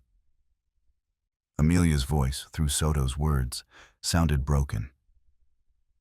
I was afraid of being judged, afraid that Robert would hate me if he knew I destroyed our family for money. So I built a lie, and that lie became my prison. Soto turned to the next page. I lived 25 years with that lie. watching Robert become bitter, watching him reject his father. And I couldn't say anything, because if I did, my whole world of lies would fall apart. Robert sobbed, his face in his hands. But then I got sick. And when you know you're going to die, priorities change. Amelia wrote, I no longer cared about looking good. I no longer cared about pride. I only cared about one thing, fixing what I broke, even if it was too late. The attorney paused to drink water. We all waited in silence. The weight of Amelia's words crushed us. That's why I modified my will, the letter continued. Not just to punish Robert. That would be cruel and simple. Soto turned to another sheet. I did it to force him to know the truth, so Elias would know it wasn't his fault. So Robert would know his hatred was misplaced. The following words surprised me. The $223 million are not just for Elias. I looked up abruptly. There is a trust. For Robert. The attorney took another document from the envelope. $50 million, separated, protected. For my son. Robert also raised his head. But, Soto raised his hand. But with conditions that are non-negotiable. He read from the letter. Robert can only access that money after 5 years. 5 full years, and only if he complies with everything below. The list was long, specific, carefully thought out. The attorney read the conditions one by one. First, complete a rehabilitation program for gambling addiction. Certified, minimum 1 year. He looked at Robert. Second, pay back everyone he defrauded, with interest. The list of victims is attached. There was a long list of names and amounts. Third, get a real job, with a salary, and maintain it for the 5 years, no exceptions. Soto turned to the next page. Fourth, attend psychological therapy, individual, at least twice a week, for the full 5 years. Robert listened without moving. Fifth, meet with his father, Elias, at least once a week. Every week, without fail. Soto looked at me. And the last condition? He paused dramatically. Rebuild his relationship with his father, not pretend, not act. Truly try, from the heart. The attorney closed the document. If he complies with all this, the $50 million are his at the end of the 5 years. If he fails any of the conditions, the money goes to charitable institutions. But there is something else, the attorney said, returning to the letter. A condition that does not depend on Robert. It depends on you, Elias. I straightened up in the chair. If you file criminal charges against Robert, the trust is automatically canceled. Robert loses everything. Not just the $50 million, also the opportunity to redeem himself. I felt the weight of the decision fall on my shoulders. If you forgive him, if you do not file charges, Robert has this last chance. A chance to become the man he could have been, the man I didn't allow him to be. The letter continued in Amelia's voice. Elias, I know I'm asking you for something impossible. I know it hurts you. I know it's unfair. But I ask you on my knees. Give our son one last chance. The chance I never gave him. The chance you always wanted to give him. My hands were shaking. Don't do it for me. I don't deserve anything. Do it for the child he was. For the child who hugged you. For the child who told you, I love you, Dad, before bed. I could no longer hold back the tears. No one could. Inspector Vargas stood up. Mr. Elias, I need your answer now. His voice was formal, but not cruel. Do you file charges against your son for attempted murder? The question hung in the air. Everyone looked at me. Robert, with red eyes, waiting. Homer, my friend, who saved my life. Paige, who cared for Amelia. Norma, who kept the letters. Attorney Soto, waiting to execute the will. And I could only think of everything. Of the 14 unanswered calls. Of the cold floor of my kitchen. Of the years of loneliness. Of the humiliations. Of the pain. But I also thought of other things. Of the boy who slept in my arms. Of his first steps. Of his laughter when I tossed him in the air. Of his hugs. Of his voice saying, "You are the best dad in the world." Of everything that could have been and never was. Because of lies. Because of Amelia. And yes, also because of Robert. But he had been poisoned since childhood. Raised with hatred. Manipulated. How much was his responsibility? How much was everyone else's? I looked at Robert. I really looked at him. Not the monster who had left me to die. Not the man who humiliated me. I looked deeper. And I saw the scared child who had believed his mother's lies. The teenager who waited for calls that never came because they were intercepted. The man who married a murderer without knowing it. The son who lost 30 years hating the wrong person. It wasn't an excuse. None of that excused him. But it was context. And that context mattered. Robert looked at me without hope. As if he already knew my answer. As if he had already resigned himself. "I don't want the money, Dad." His voice came out broken. "I don't want anything. I just want..." His voice cracked. "I just want you to look at me without hatred. Just once. Just one time before they take me away." Tears ran down his face. "I want you to look at me and see your son. Not the monster. Just your son." And something inside me broke. Or fixed itself. I don't know. But I felt something change. "I don't hate you." The words came out before I could think them. "I never hated you, Robert. Not a single day of my life." My voice trembled, but I kept talking. "I missed you. You hurt me. You destroyed me. But I never hated you." I slowly stood up. I walked toward him. "Because you are my son, and you don't hate a son, no matter what he does." I knelt in front of him. We were at the same height. "I'm tired, son. So tired." Tears ran down my face.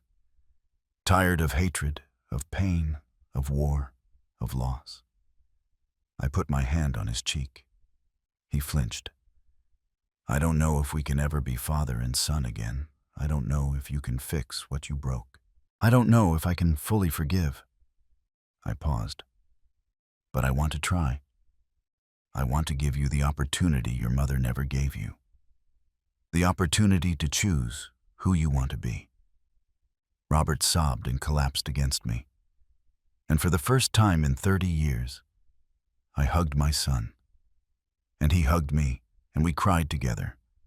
For everything lost, for everything broken, for everything that could have been. Inspector Vargas waited for us to separate. "Mr. Elias, I need a verbal response for the official record." I wiped my tears. I looked at the inspector, then at Homer, who had tears running down his rough face. Then at Paige, who was smiling and crying at the same time. Then at Attorney Soto, who waited with his pen ready. And finally I looked at Robert, my son, my only son. I took a deep breath. "No," I said in a firm voice. "I am not filing charges." Robert stifled a sob. "But with one condition." I turned to him. "One condition that is non-negotiable." I looked him straight in the eyes. "You are going to comply with everything your mother put in that will. Everything. No excuses, no shortcuts, no lies." My voice hardened. You are going to go to rehab. You are going to work. You are going to pay back everyone you owe. You are going to therapy. And you are going to see me every week. I paused, not as a son asking for forgiveness, as a man rebuilding himself, as a man proving that you can change. The inspector nodded. All right. It is recorded. He looked at Robert. Mr. Alverde, you are under judicial supervision. If you violate any of the conditions, you face immediate charges. Understood? Robert nodded. Yes, understood. Attorney Soto closed all the folders. There is something else before we finish. He took out another document. Mrs. Amelia left specific dispositions about the rest of the inheritance. He read slowly. Of the remaining $173 million for Mr. Elias, $30 million are assigned to Paige Hayes. Paige let out a choked cry. For my daughter of the heart, Soto read softly. The only one who cared for me without expecting anything. The only one who loved me when I was most alone. Paige was crying uncontrollably. Use that money to build the life you deserve and to continue being the beautiful woman you are. The attorney looked at Paige. The documents are ready to sign whenever you wish. She could only nod, unable to speak. Soto continued. $20 million to charitable institutions specified in an annex. $10 million to Norma Castillo and the other employees who cared for her with loyalty. Norma put her hands to her mouth. And the rest? $113 million to Mr. Elias Albert of Bindle. Without conditions, for you to do what your heart tells you. He handed me the papers. I just need your signature. 6 months later. I no longer live in that apartment in the Bronx. Regina, my sister, insisted that I move to something better. But I didn't want anything ostentatious. Just a quiet place with 2 bedrooms. One for me and one in case Robert ever needs it. He hasn't used it yet, but the door is open. On Sundays, without fail, we meet at a coffee shop. Not the same fancy coffee shop we used to go to when he was a child. A simple coffee shop in Brooklyn that makes good coffee and doesn't ask questions. The first time was strange, awkward. We didn't know what to say. We sat down, ordered coffee, and were silent for 15 minutes. Until I asked, "Did you see the football game yesterday?" And he answered. And we talked about football. Only about football. Nothing deep, nothing emotional, just football. The second week was a little easier. We talked about the weather, about food, about silly things. But at least we talked. The third week, he arrived with dark circles under his eyes. I asked him if he was okay. He said the nights were difficult, that he couldn't sleep thinking about everything. He didn't say more, and I didn't ask more.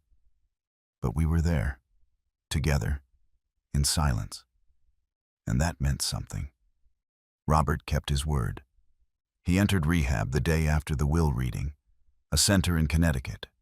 He was hospitalized for 3 months. I went to visit him once. Only once. Not to talk. Just so he knew he wasn't alone. When he was discharged, he got a job at a hardware store. Yes, a hardware store.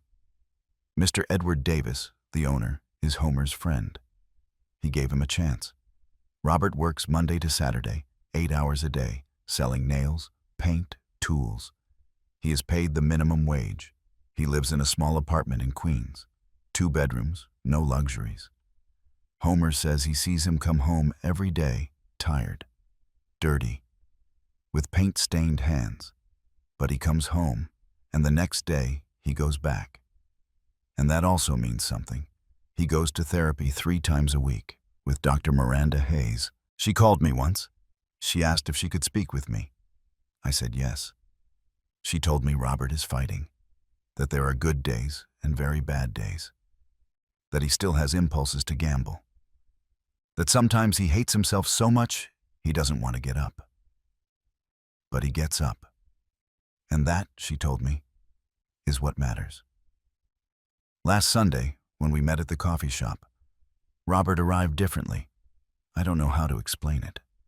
Lighter, perhaps. He sat down. He ordered his black coffee with sugar, and he took something out of his backpack. It was a manila envelope, old, folded. "I found this in Mom's boxes," he said softly. "Norma gave me permission to look through what was left in the house before they sold it." He pushed the envelope toward me. I opened it. Inside were photographs. Dozens of photographs. Robert as a baby in my arms. Robert at 3 on my back at the park. Robert at 5 with his first bicycle. Me next to him, smiling. I looked at them one by one. I didn't know Amelia had kept these photos. I thought she had destroyed them all. "There's more," Robert said. He took out a notebook. Her diary, from when I was a kid. I opened it to a random page. Amelia's handwriting filled the pages. "Robert asked about Elias today. I told him he was traveling. It hurt to lie to him, but I don't know what else to do." Another page. "Elias called again. He wants to see Robert. I told him no. Robert cried at night. I think he knows something isn't right." I closed the notebook. I couldn't read anymore. "I read the whole diary," Robert said. "It took me 2 weeks, and every page showed me everything we lost." He looked at me with red but dry eyes. He didn't cry as easily anymore. I think he had run out of tears. She knew it was wrong from the beginning, but she kept doing it. He paused. "Do you know what the worst part is? That a part of me still loves her, and I hate myself for it." I understood that. Too well. "You don't have to hate her to understand that it was wrong," I told him. "You can love someone and still acknowledge that they hurt you." He nodded. We were silent for a long time. Then he asked, "Are you ever going to be able to forgive me? Really, I mean, not just this." He gestured to the coffee, our weekly arrangement. "Are you ever going to look at me and not remember everything I did to you?" The question hit me hard, because I didn't have an easy answer. "I don't know," I said honestly. "It still hurts. I still wake up sometimes with nightmares of the heart attack. I still remember your face when you humiliated me in that restaurant." I paused, "But I also remember other things, and I'm working on that." He nodded.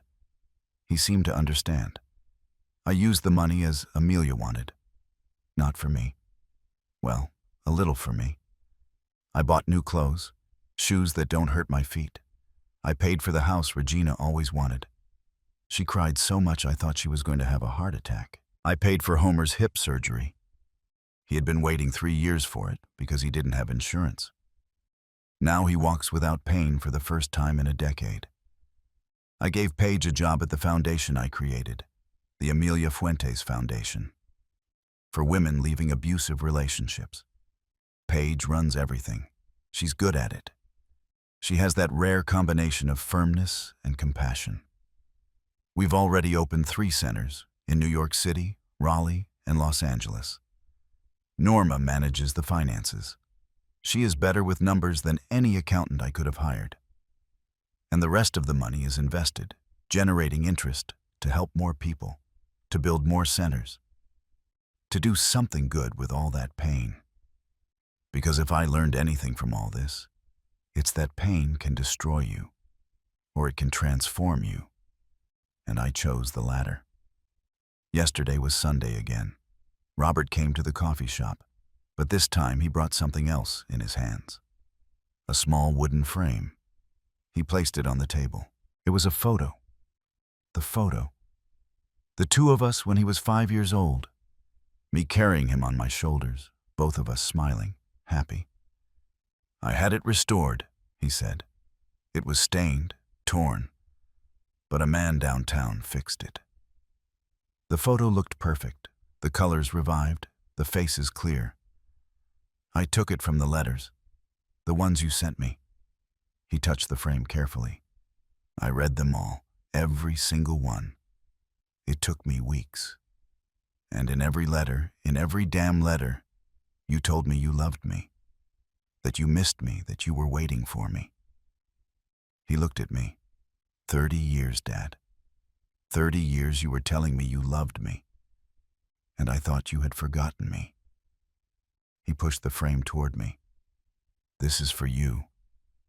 So you remember that not everything was bad, that there was a time when we were happy. I took the frame, looked at the photo, and smiled. Despite everything, I smiled. And what do you feel now? I asked Robert. Because I needed to know. I needed to know if all this was worth anything. If the pain had meaning. If the decision to forgive had been the right one.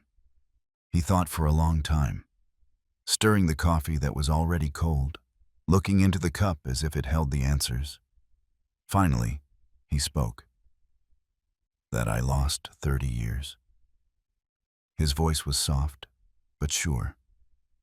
30 years hating the wrong man. 30 years building a life on lies. 30 years, his voice cracked. 30 years I'll never get back. He looked up. His eyes were different now, clearer, more honest. And I don't know if we'll ever be father and son again, like before when I was a kid. He paused. But I know I want to try, and I know you do too. And maybe that's enough. For now. I nodded, because he was right. We didn't know what was going to happen. We didn't know if this would work. But we were trying, and that was more than we had 6 months ago. I don't know if Robert and I will ever be father and son again. Truly, I don't know. Maybe yes. Maybe it will take us years. But one day he will call me, and it won't be Sunday. He will call me just because he wants to talk. He will come to my house without an agreed-upon date. He will hug me without it being forced. And I will look at him without it hurting. Without remembering all the bad. Only remembering the good. Maybe. Or maybe not. Maybe this is all we will ever have. Sunday coffees. Superficial conversations. Awkward silences. An honest attempt that goes nowhere. But at least now, when we look at each other, there is no longer any hatred. There is no longer that poison. There is only tiredness, sadness for what was lost. And maybe, just maybe, hidden very deep, a little bit of hope, a small, fragile, scared, but living hope. And sometimes that is enough. Sometimes hope is all we have. And I learned, after all this, that you have to hold on to it. Because if you lose hope, you lose everything. And I've already lost too much. And you? What would you have done in my place? Leave a comment below. I truly want to know if this story touched your heart. Give me your like and share it with someone who needs to hear it. And if you haven't subscribed yet, do it now. Every day there is a new story that could change the way you see things. Thank you for being there. See you in the next story.